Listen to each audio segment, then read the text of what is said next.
In the heart of Lumba, a town so gentle that even the breeze seemed to hum lullabies, life moved at the rhythm of simple joys. Birds sang like tiny flutists perched on mango trees, their melodies weaving through the morning air, mingling with the warm, buttery scent wafting from Mama Labita's bakery. A smell that wrapped around you like a soft hug. Bello, a boy with eyes full of mischief and wonder, lived here. His curls bounced with every excited step, and his voice, always bursting with ideas, questions, and laughter, felt like the spark that could light up even the dullest afternoon. His world revolved around small adventures, chasing after runaway kites, skipping stones across the lazy river, and racing the wind just to see if he could win. Home was a modest house, painted the color of ripe guavas, where love bloomed in quiet gestures.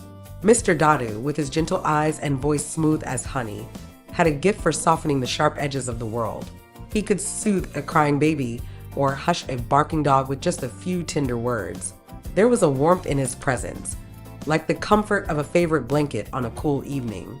Mrs. Dadu, on the other hand, was the backbone of the house, a woman whose love showed in packed lunches, perfectly ironed shirts, and lessons spoken with the firmness of truth. She believed that respect wasn't just taught, it was lived. Yet beneath her no-nonsense exterior was a heart stitched together with care, one that beat fiercely for her family. Their days were stitched with the ordinary magic of life, laughter spilling over dinner plates, bedtime stories told under the soft glow of lantern light, and the unspoken promise that no matter where Bello's feet wandered, his heart would always know the way back home. Bello was like any other child, brimming with curiosity, fueled by boundless energy, and always ready for an adventure. But there was one thing that set him apart from the rest. He always had an answer for everything. It wasn't just what he said, it was how he said it. Whenever Mrs. Dadu asked him to do something, Bello's entire body became part of the conversation. His face would contort into an expressive canvas of rebellion, each feature playing its part. An exaggerated eye roll that seemed to reach for the ceiling, a sigh so heavy it could have powered a windmill, and arms crossed so tightly it looked like he was trying to physically hold in all his unspoken objections. His words, when they finally came, were delivered with the flair of a performer on stage. Dramatic pauses, over-the-top gestures, and just enough charm to make you wonder if he was trying to get out of a chore or auditioning for a role only he could play. And the funny thing was, even when he was being stubborn, there was something endearing about it.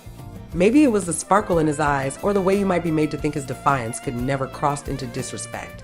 Just a boy testing the edges of his little world, seeing how far he could stretch before love gently pulled him back. One Thursday evening, Mrs. Dada stood in a kitchen filled with the rich, spicy aroma of jollof rice, its bright orange hue simmering under Mrs. Dada's careful watch. She stirred with the kind of rhythm that only years of practice could perfect, her wooden spoon tapping the side of the pot like a gentle drumbeat. She called out, "Bello, come set the table for dinner." From the living room, Bello's head popped into view, his face already wearing the battle armor of a well-practiced protest. Arms crossed like a fortress wall, lips pushed out in an exaggerated pout that could rival any soap opera star. Again, "But I said it yesterday. Isn't it Dad's turn?" He whined, as if the request was an unbearable injustice. Mrs. Dada paused, her hand reaching for the dish towel slung over her shoulder. She wiped her hands deliberately, then turned, one brow arching upward like it had a question of its own. "Your dad is fixing the leaking tap, Bello. And helping out isn't about turns, it's about being part of the family." Bello groaned, his sigh so theatrical it practically echoed, as if the very air carried the weight of his suffering. Fine. But next time, I'm only setting it if I get extra chicken." He stomped toward the dining table, dragging his feet just enough to prove a point. Mrs. Dada blinked slowly, her patience stretching thin, fragile as a soap bubble ready to pop. She set the towel down, her footsteps soft but steady as she approached him. "Bello," she said, her voice calm but edged with that unmistakable "I'm not here for your nonsense" tone. "Why do you always argue over simple things?" Bello threw his arms up in dramatic defeat, his shoulders slumping with exaggerated despair. "Because it's unfair. I'm always the one doing stuff. Plus, I didn't make the mess." Mrs. Dada stared at him for a long beat, her lips pressed into a thin line, not out of anger, but sheer disbelief. Then, with a sigh of her own, one born from years of dealing with Bello's theatrics, she simply said, "And yet here you are, using more energy to complain than it would have taken to set the table." Bello froze, his mouth slightly open, caught mid-retort. He squinted, as if trying to find a loophole in her logic. But there wasn't one. Defeated not by force, but by the undeniable truth of her words, he shuffled to the cabinet, muttering under his breath, "Still think I deserve extra chicken, though." And Mrs. Dadu, back at her pot of jollof, couldn't help but let the corner of her mouth twitch upward in the faintest smile. Later that night, the house had settled into its nighttime hush, the distant hum of crickets filling the quiet spaces between walls. Moonlight slipped through the thin curtains, casting soft silver lines across Bello's bedroom floor. He lay sprawled on his bed, arms tucked behind his head, staring at the ceiling as if it held the answers to life's great mysteries. Or at least, an explanation for why setting the table felt like such an injustice. Mr. Dadu entered quietly, his footsteps as gentle as a breeze, and sat on the edge of Bello's bed. His presence carried a calming weight, like the soft warmth of a blanket fresh out of the sun. "Bello," he began, his voice low and smooth, the kind of tone that made even the most restless thoughts slow down. "Do you know why Mom gets upset when you speak like that?" Bello didn't even bother hiding his reaction. Cue dramatic eye roll. He huffed, shifting under the covers with the exaggerated flair of someone deeply misunderstood. "Because she just wants me to do everything her way," he muttered, his voice dripping with the kind of defiance only a child convinced of their own logic could muster. Mr. Dada chuckled softly, the sound like a warm breeze rustling through leaves. It wasn't a laugh of mockery, but of quiet understanding, the kind that came from knowing he'd probably had this very conversation with his own parents once upon a time. "No, son," he said gently. "It's because she wants to teach you responsibility. It's not about her way. It's about the right way." Bello stared up at the ceiling, his brows furrowed, chewing on his father's words like they were a puzzle he didn't feel like solving. In his mind, responsibility sounded a lot like doing chores he didn't want to do. And honestly, if he could argue his way out of them, why not? To him, it was like a game, a challenge, a test to see how far he could push without tipping the scales too far, without real consequences. But as Mr. Dada sat quietly beside him, not lecturing, not scolding, just there, something about the stillness crept in. Maybe it was the way his dad's words lingered in the space between them, not heavy like a rule, but light like an idea. An idea that maybe, just maybe, it wasn't always about winning the argument. Still, Bello wasn't ready to admit that out loud. Not yet. So he decided, turned onto his side and mumbled, "I still think extra chicken would have helped." Mr. Dada laughed softly, ruffling his son's curly hair. "Good night, Bello." And as the door clicked shut behind him, Bello stared into the dark, the faintest smile tugging at the corners of his mouth, like maybe, deep down, he got the message after all. A bright, sunny Saturday morning. The sun spilled through the windows, casting golden streaks across the neighborhood. Birds chirped cheerfully, their melodies weaving through the hum of sprinklers and the soft chatter of neighbors tending to their gardens. It was the kind of morning that felt full of promise, unless you were Bello. Bello was sprawled across his chaotic kingdom, his bed a throne of tangled sheets, surrounded by piles of clothes, scattered toys, and books stacked like miniature mountains threatening to topple at any moment. To him, it wasn't a mess, it was organized chaos, a system only he understood. Mrs. Dada entered, her presence filling the room like an unexpected plot twist. Hands on her hips, eyebrows already climbing in that familiar, "I've had enough" arch. "Bello, tidy up your room. It looks like a tornado danced in here." Bello didn't even bother to sit up. He lazily folded his arms behind his head, flashing his signature grin. The "I've got this covered" grin, the one he used like a shield against chores and lectures alike. "Mum," he said, stretching dramatically as if the very act of speaking required monumental effort. "There's still time to do that." "Who says I must do it now?" Mrs. Dada's eyes narrowed ever so slightly, the way clouds gather before a storm. "I say so. Now get up." Bello groaned, sitting up with the grace of a sloth reluctantly leaving its nap. His eyes performed their usual grand act, rolling so hard they nearly took a full tour of his skull, followed by an exaggerated sigh that could have powered a small windmill. "Why now? It's not like the room will run away," he mumbled, flopping back onto his bed with theatrical flair, arms spread wide as if crushed by the weight of responsibility. Mrs. Dada took a deep breath, her lips pressed into a thin line, not out of anger, but sheer determination. She had been here before, danced this dance too many times. Bello, this isn't a debate. Clean your room. But Bello, ever the performer, wasn't ready to give up the stage. He grumbled under his breath, "This is so unfair. Always bossing me around." And that was it. Mrs. Data's patience snapped, not like glass, sharp and angry, but like a firm door clicking shut. She wasn't mad. She was done. "That's enough, Bello. From today, if you speak back disrespectfully, there will be consequences." Consequences? The word hit Bello like a plot twist he didn't see coming. His eyebrows shot up, his mouth slightly open, processing this new reality. It echoed in his mind, loud and clear, like the dramatic soundtrack that plays right before a movie's climax. But instead of apologizing or even arguing, Bello did something new. He ran, not out the door, not down the street. No, Bello sprinted straight to his trusted hiding spot, under the bed. A fortress of dust bunnies and forgotten socks where no consequences could reach him. Or so he thought. From that day on, whenever the urge to argue bubbled up inside him, Bello didn't protest. He fled, straight under the bed, as if dodging chores was a sport and he was the reigning champion.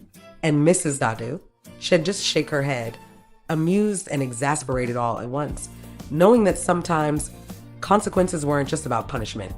They were about the lessons we hide from until we're ready to face them. The silence that followed. At first, Mr. and Mrs. Dada thought Bello's newfound habit of hiding under the bed was just another one of his dramatic phases, like his obsession with wearing his superhero cape everywhere or his brief belief that socks were optional in life. But as the days turned into weeks, they noticed something different, something quieter. At school, Bello, once the boy who always had an answer, even when no question was asked, stopped raising his hand in class. His teachers noticed. "Bello, can you read the next paragraph?"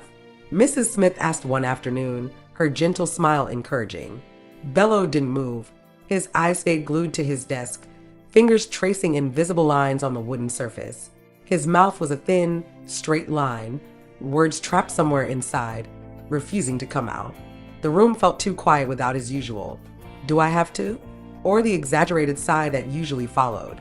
Recess, once his personal arena of races, games, and loud laughter, became just another silent chapter in his day.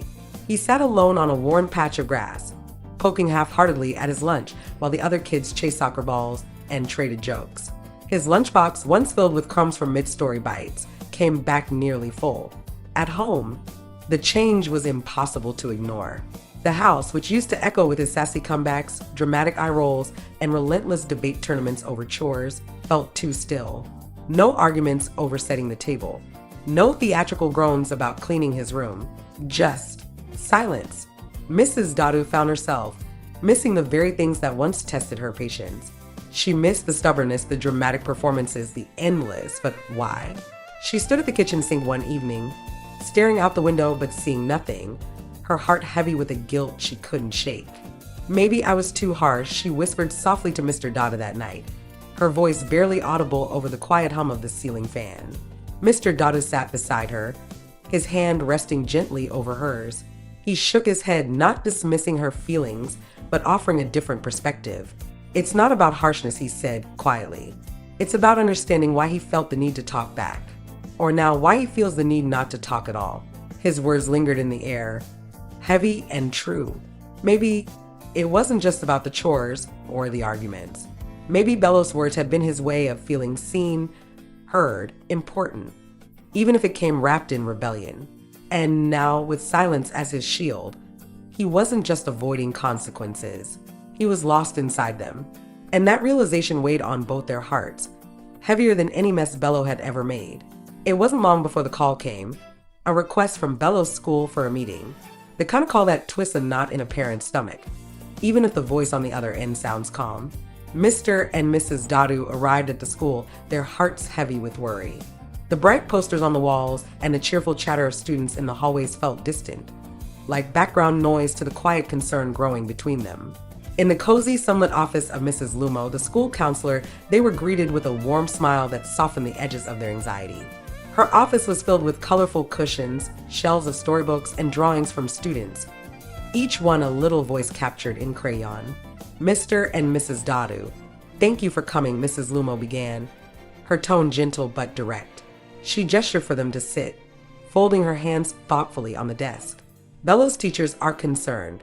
He's unusually quiet, withdrawn. We need to understand what's happening." The words felt like a mirror, reflecting what the Dadu parents had already noticed at home, but hadn't fully confronted. They shared everything. The spirited boy who always had a comeback, the battles over chores, the firm consequences that followed, and then the sudden, hollow silence. Mrs. Lumo listened carefully, her expression soft yet focused. When they finished, she leaned forward slightly, her words deliberate and kind. "Bello's not just being quiet, he's afraid." She paused, letting the words sink in, afraid that speaking his mind will get him into trouble. But here's the thing, talking back isn't always about disrespect. Sometimes kids talk back because they feel unheard, frustrated, or like they have no control. Those words hit differently, not as criticism, but as clarity. Mr. and Mrs. Dadu exchanged a glance, the pieces starting to fit together. Bello's defiance hadn't been just about chores or stubbornness.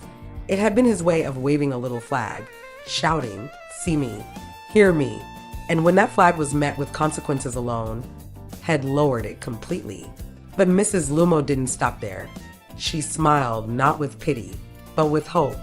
"We can help him." And so they launched a special project called From Talkback to Wisdom. It wasn't designed to silence Bello's spirited nature or tame his fiery opinions. The goal was bigger and kinder. The project aimed to teach Bello how to express himself with both respect and confidence, to understand the difference between speaking up and speaking against. It was about showing him that his voice mattered, not just when it was loud or rebellious, but when it carried honesty, kindness, and thoughtfulness. There were small workshops where Bello and other students learned how to name their feelings instead of burying them under frustration. Activities where they practiced listening, not just hearing, but really listening, to understand, not to argue. And at home, things changed too. Conversations became less about who was right and more about what was felt.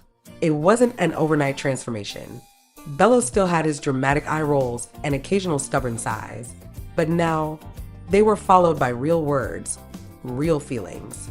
And slowly, the house that had once grown too quiet began to fill again.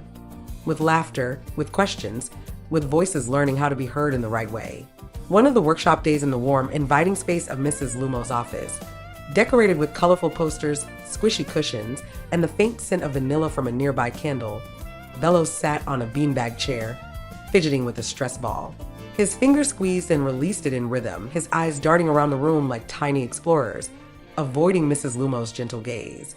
Mrs. Lumo leaned forward slightly, her voice soft and steady, like a melody meant just for him. "Bello, do you know why you're here?" she asked, her smile warm but not pushy. Bello gave a classic shrug, the universal language of "I don't know," or maybe "I don't want to say." But Mrs. Lumo wasn't fazed. She nodded, as if his silence was an answer she completely understood. "You're here to find your voice again," she said gently. But this time, a voice that helps people listen, not shut down. That made Bello pause. He glanced up, curiosity flickering in his eyes. A voice that helps people listen? No one had ever put it that way before. Instead of diving into serious talks, they played games. Games that felt less like lessons and more like fun. One of Bello's favorites was Rephrase It, a game where Mrs. Lumo would act out common situations and Bello had to respond, then rephrase his response in a kinder, more respectful way. Mrs. Lumo put on her best mum voice, hands on her hips, eyebrows raised dramatically. "Bello, clean your room," she barked, mimicking Mrs. Dadu with just enough flair to make Bello giggle. Bello hesitated, his usual sass tugging at the corners of his mouth. "But I don't want to," he mumbled, slumping into the beanbag with exaggerated defeat. Mrs. Lumo chuckled, tossing the stress ball gently in the air. "Okay, now let's try rephrasing that with respect. What could you say instead?" Bello thought for a moment, his face scrunching up in concentration. Then he brightened. "How about, Mom, can I finish my drawing first, then clean my room?" Mrs. Lumo's face lit up like had just solved the world's greatest riddle. Brilliant. She cheered, clapping her hands. See, you're still saying how you feel. But now it invites a conversation, not a conflict. At home, Mr. and Mrs. Dada joined in on the journey. They sat down as a family and created a respect policy, a colorful poster they stuck on the fridge. It wasn't a list of rules, but rather a guide for how they'd all speak to one another with kindness, even when they were frustrated. Next to the respect policy, they placed a kudos jar, a simple glass jar that quickly became a treasure chest of encouragement. Every time Bello communicated respectfully, he earned a star. But it wasn't just for him. Mr. and Mrs. Dadu added stars for themselves. 2, because respect wasn't a one-way street. At first, the stars trickled in slowly. A polite please here, a thoughtful can I explain? There. But soon, the jar began to fill with bright little reminders of growth, not just for Bello, but for the whole family. And as the kudos jar grew heavier, so did Bello's confidence. His voice came back, not the loud, defensive voice Head used to shield himself, but one that was strong because it was heard, not because it had to be shouted. He started raising his hand in class again, joining in games at recess, and even tossing in the occasional dramatic eye roll at home, just enough to remind everyone he was still Bello. But now, when he spoke, people listened, not because they had to, but because Head found a way to make his words matter. Weeks passed, and Bello's world slowly bloomed with the changes Head planted. Tiny seeds of growth watered by patience, practice, and plenty of deep breaths. But every journey has its test, and Bello's came one ordinary afternoon in class. He was carefully coloring the final touches on his drawing, a masterpiece of bright swirls and bold lines he was proud of. Just as he reached for the last crayon, his friend Toby accidentally knocked over his juice box. The orange liquid spread like wildfire, seeping into Bello's drawing, turning vibrant colors into a soggy mess. Old Bello, the one with quick words and quicker tempers, would have snapped without thinking. Why did you do that? Would have been the first thing out of his mouth. But new Bello, the one who had been learning, growing, practicing, he froze for a second, his heart pounding, frustration bubbling up like it always had. And then he took a deep breath. "It's okay, Toby," he said, his voice steady even though his drawing was ruined. It was an accident. Toby's shoulders relaxed, a worried frown replaced by a grateful smile. "Thanks, Bello. It'll help you redo it." It was a small moment, but for Bello it felt like climbing a mountain, and realizing the view was worth it. At home, the tests kept coming in everyday ways. "Bello, tidy your room." Mrs. Dada called from the kitchen one evening. Old Bello would have groaned, argued, maybe even launched into an Oscar-worthy performance about the unfairness of chores. But new Bello, he simply smiled, closing his book with a soft thud. "Yes, Mum. I'll do it right after I finish this chapter. No sass, no stamping, no dramatic sighs or disappearing acts under the bed. Just simple, respectful words.